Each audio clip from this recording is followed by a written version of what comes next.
Hi everyone, my name is Aaron and I'm a current high school senior in San Mateo, California. For my N3 project, I worked with Dr. Wiscombe on geoengineering, about the history, the different types of geoengineering, and where we stand on processing with this potential idea to help slow down climate change. So, geoengineering is the process of large-scale human changes to the planet. Many people believe that we don't play a role in this, but in fact we do. Whatever the cause, we could attempt to slow down the devastating effects of climate change by using geoengineering. There are two major types of geoengineering. The first is accidental, which are caused by humans unintentionally from basic necessities. This includes farming, deforestation, which can lead to CO2 being released, which can lead to more climate change. However, accidental types can be good. For example, reforestation and fire.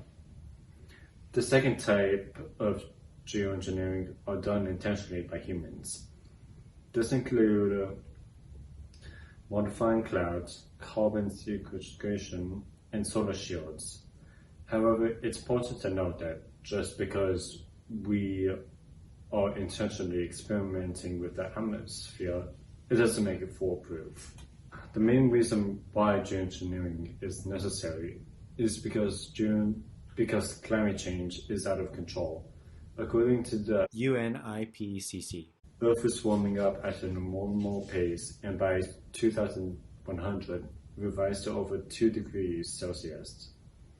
This will result in most of the sea ice melting and will affect 70% or more of the people living along the coast.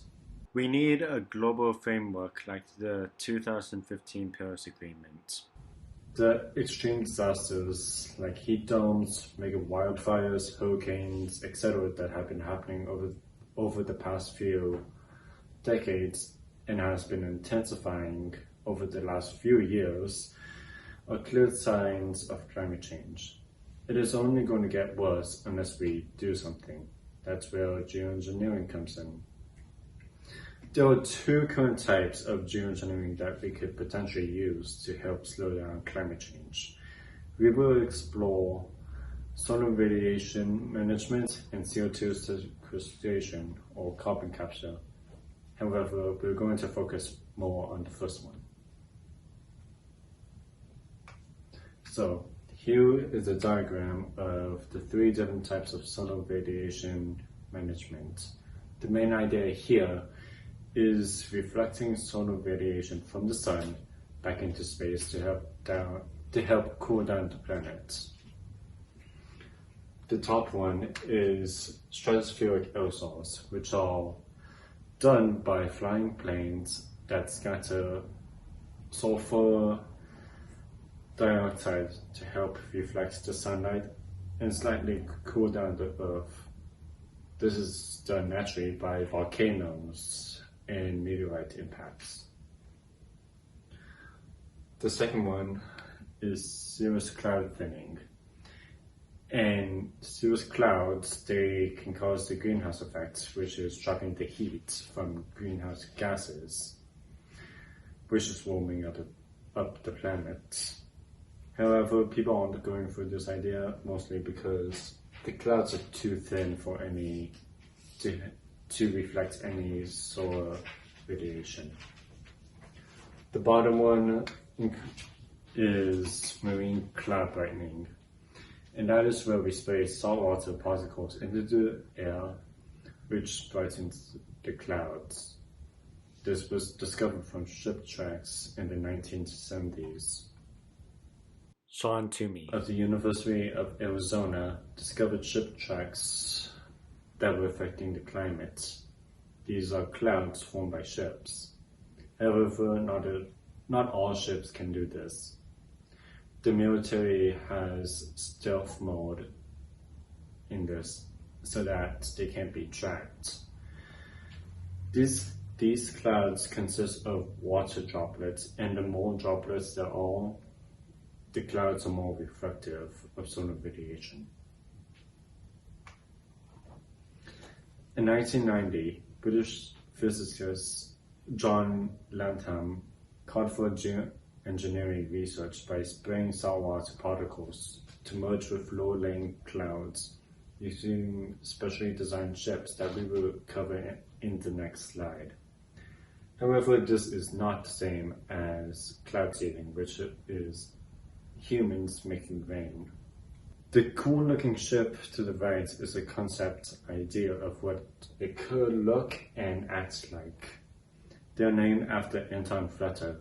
He used the first Photoship to cross the Atlantic Ocean in 1926. However, this field is not active due to funding and data issues. If we deploy a fleet of these ships and it goes wrong, it could spell disaster to the whole world. While spraying salt water into the air may be a cool idea, there are some uncertainties about this whole process. First, we don't know how long small clouds last because they are always being replaced by other clouds. They are hard to monitor confidently, even with satellites high up in space. We also don't have enough data to know how long it lasts, nor the impacts it could have on the climate, amount of solar radiation being reflected, and temperature. Aside from the seawater spraying, if we have too high CO2 of, let's say, 1,200 ppm, then this plan won't work anyways because there are no clouds at that level. At the moment, I don't think it's a good idea to do cloud geoengineering at a global scale yet. This is because there aren't enough data to know if the outcome is good or bad. We need to do a lot more experimenting, a lot more funding, and a lot more research before we could begin to proceed. If we somehow mess with the atmosphere, it could spell disaster and cause negative public reactions around the globe. However, there is a good thing about geoengineering, and that is we could use that to help to terraform other planets when we need to leave Earth. Here are all current geoengineering methods. There are a few that I didn't mention in the presentation, but these are just a few. People in Australia, scientists at least, they actually came up with a similar idea to do marine cloud brightening. Whether it works or not remains to be seen. However, we do know that this idea is still circling around. So I'm going to play the video and then, yeah.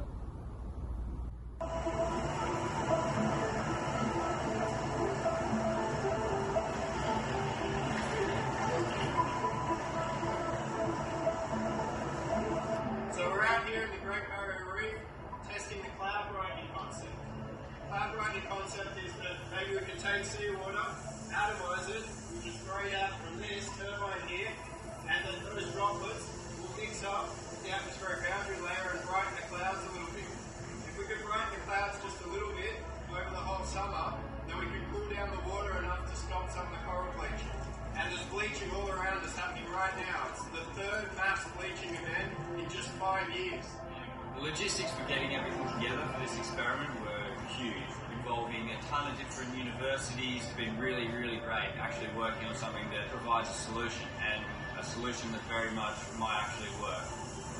As an Indigenous person, our waterways, our seas are really important to us. It's good to see the scientists start to help the reef. So we're sampling downwind with this second boat, which is going back and forth, and at the same time we're sampling with a drone up in the sky, and it allows us to map how the plume is moving up towards the clouds.